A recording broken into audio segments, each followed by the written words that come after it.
मैं एक वनवासी हूं लक्ष्मण, अपने राज्य से निष्कासित। और एक वनवासी किसी के घर, किसी के नगर में प्रवेश नहीं कर सकता। मेरा लंका में प्रवेश करने का प्रश्न ही नहीं उठता।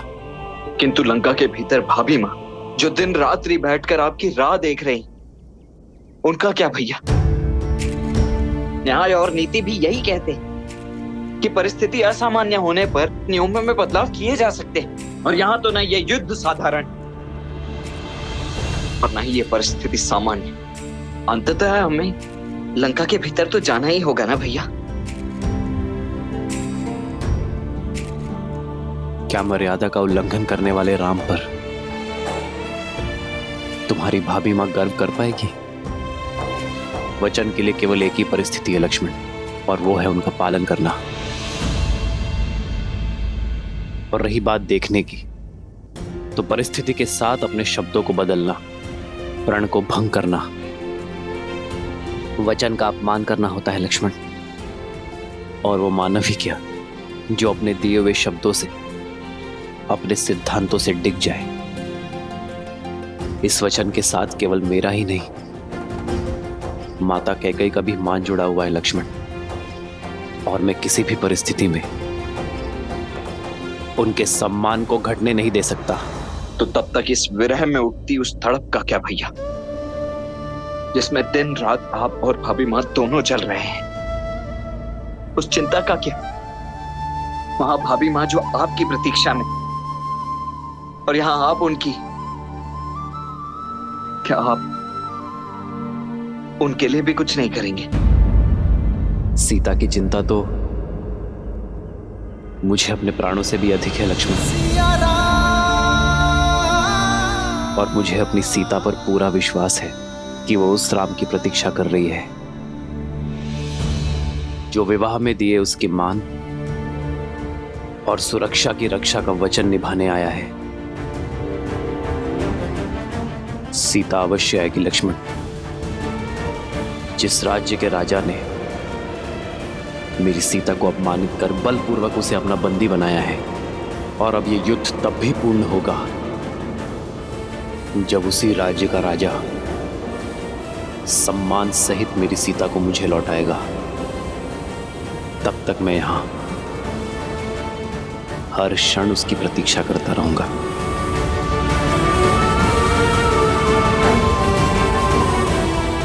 सीता लंका में बंदी बनकर आई थी, किंतु बाहर एक रानी बनकर आएगी।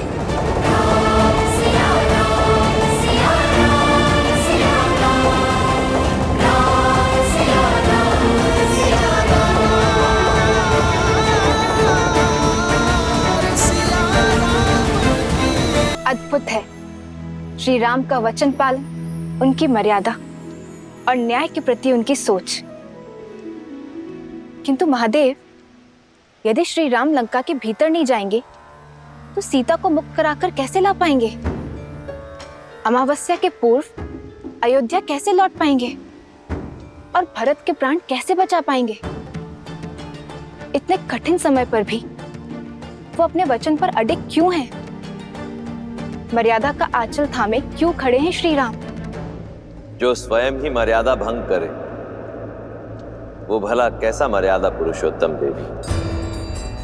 एक नर का मर्यादा और धर्म के प्रति समर्पण का भाव और उन्हें किसी भी मूल्य पर पूरा करने की हट उसे नारायण बनाते हैं। और श्री राम का यह समर्पण भाव और हट ही है जो उन्हें मर्यादा पुरुषोत्तम श्री राम बनाती।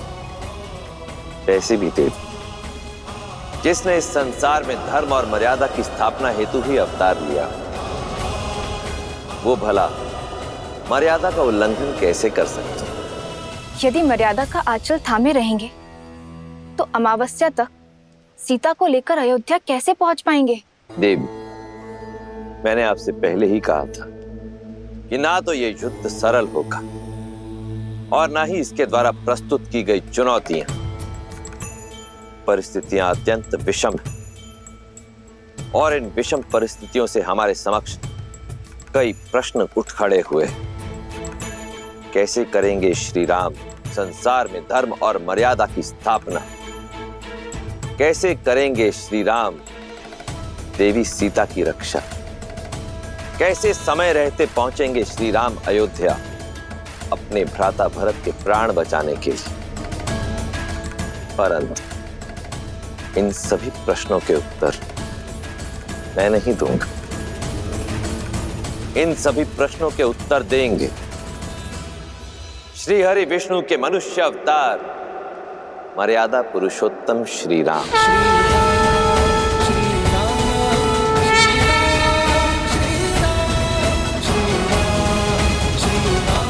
हनुमान में लंका की सीमा में प्रवेश नहीं कर सकता, किंतु सीता के प्रति मेरा विश्वास हर सीमा लांघेगा।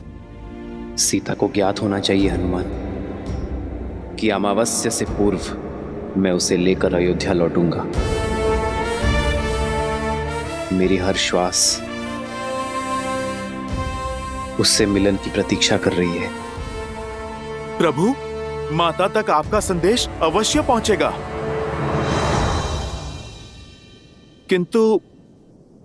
किंतु कैसे प्रभु? एक बार लंका को स्वाहा कर चुके हनुमान को कौन रोक रहा है? जाओ हनुमान और भस्म कर दो अन्याय और पाप की सत्ता को, और प्रज्वलित करो न्याय और भक्ति की अग्नि को।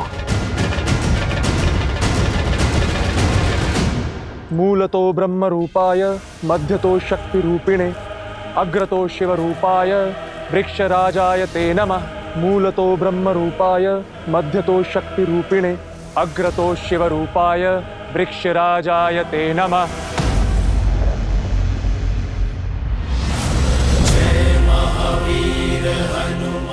भागो, भागो। अरे ये तो वही है, फिर आ गया हाहाकार मचाने। भागो, प्राण बचाओ, हनुमान आ गया है, भागो। अरे डरो मत, वानर हूँ, राक्षस नहीं। तुम लोगों ने पहले भी तो बांधा था मुझे। आओ आओ, मुझे फिर से बांध लो। मेरी पूंछ में अग्नि नहीं लगाओगे? अरे आओ।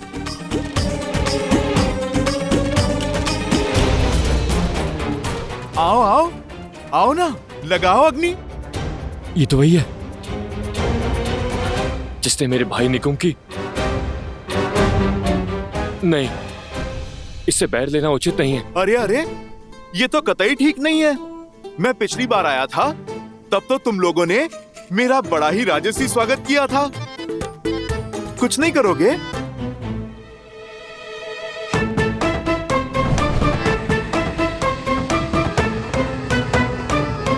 अरे भाई, विलंब किस बात का? पकड़ो मेरी पूंछ। अरे बढ़ाओ हाथ और लगाओ अग्नि। बढ़ाओ बढ़ाओ। ए, तू जाना, तू जाना, तू जा, तू जा। अरे भाई, ये तो बुरी बात है ना। मैं मित्र बनकर बात कर रहा हूँ, तुम प्रहार करने आगे बढ़ रहे हो।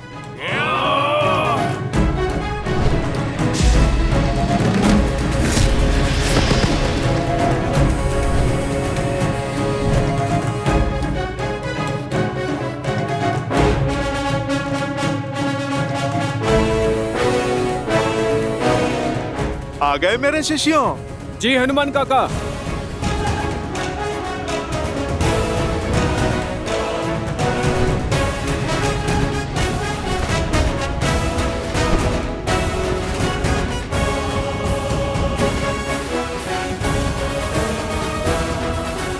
अरे तुम तो बड़े विचित्र हो। पिछली बार अग्नि लगा रहे थे, अब अग्नि को ही मुझसे बचा रहे हो। भागो भागो भागो। चलो, अब दीप प्रज्वलित हुआ, अब कार्यक्रम आरंभ करते हैं। जय हनुमान ज्ञान गुण सागर, जय कपीस तिहु लोक उजागर, रामदूत अतुलित बल धामा, अंजनी पुत्र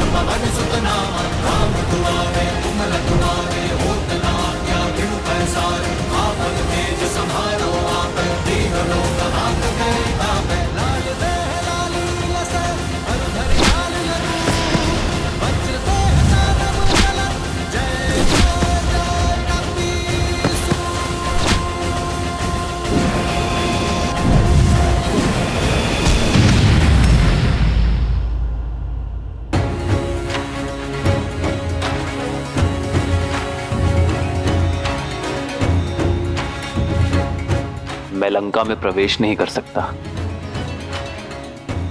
किंतु मेरे बाणों पर ऐसा कोई प्रतिबंध नहीं है।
प्रभु, आपसे एक प्रश्न पूछूं?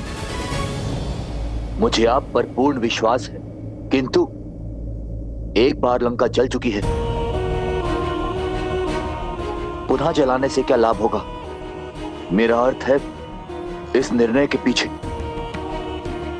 अवश्य ही कोई गहरा कारण होगा, कोई युक्ति होगी। मैं आपकी जिज्ञासा शांत तो कर दूंगा विभीषण, किंतु मेरे निर्णय का कारण आपके दुख का कारण हो सकता है। क्या आप अब भी जानना चाहते हैं? क्या कहा तुमने? एक बार फिर? ये मरकट हर सीमा लांघ रहे हैं।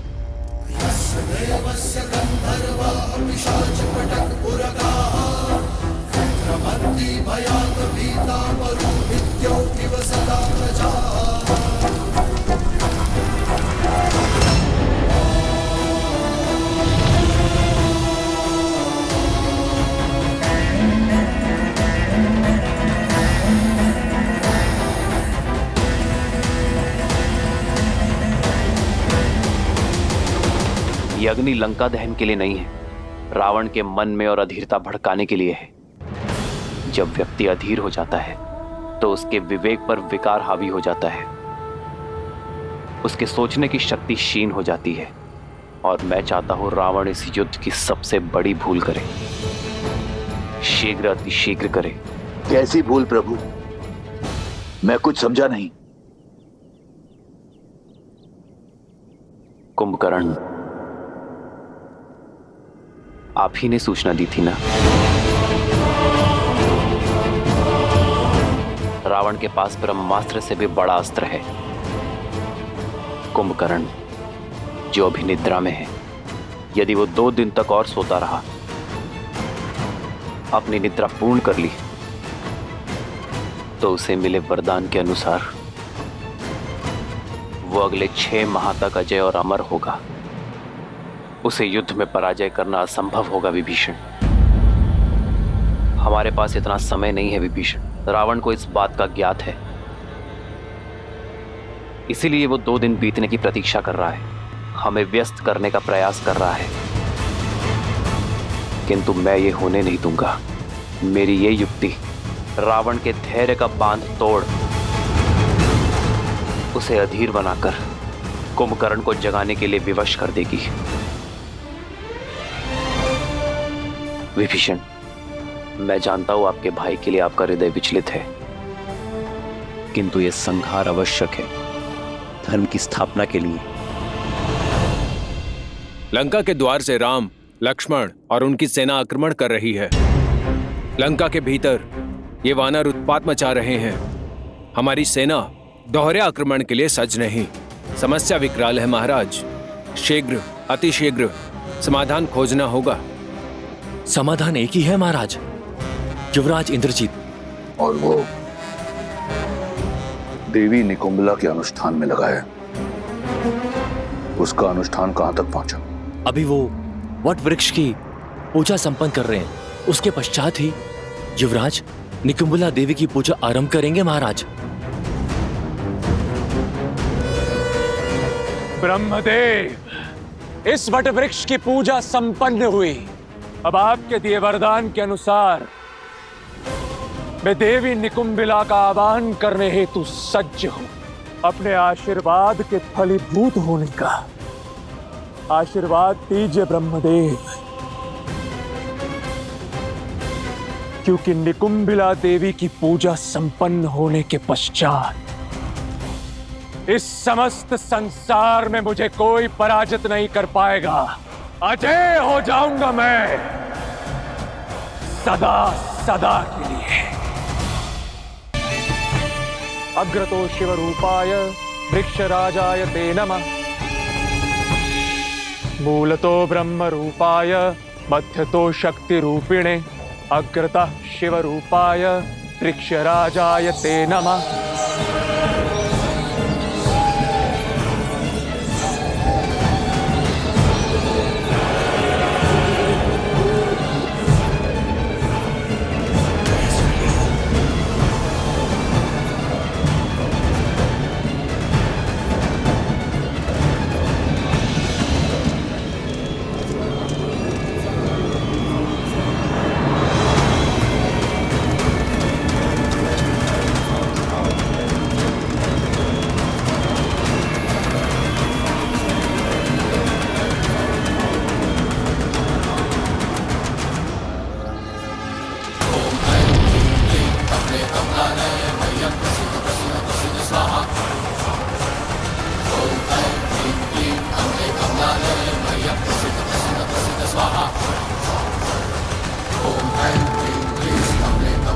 हे देवी निकुंबिला,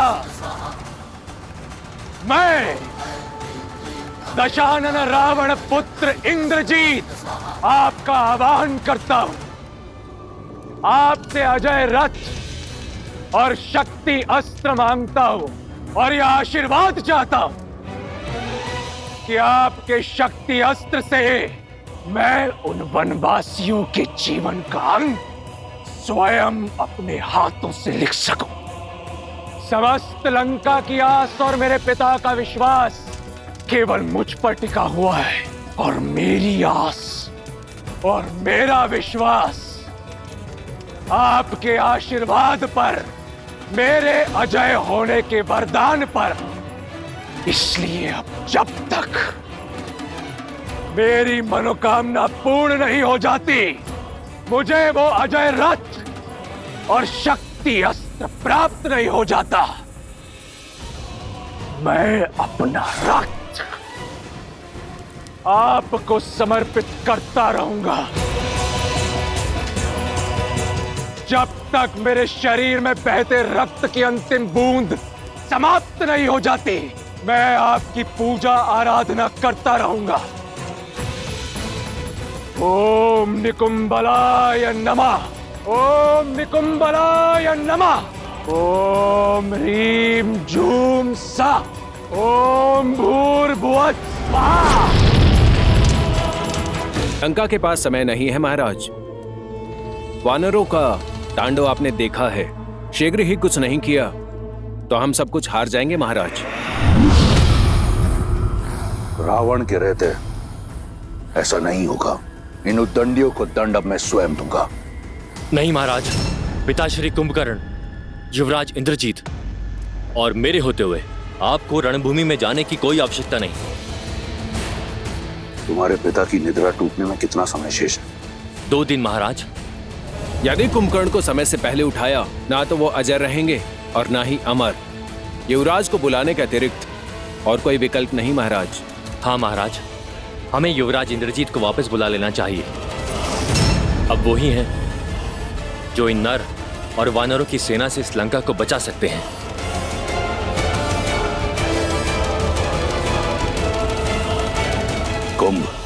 कुंभकर्ण को जगाने की तैयारी करो।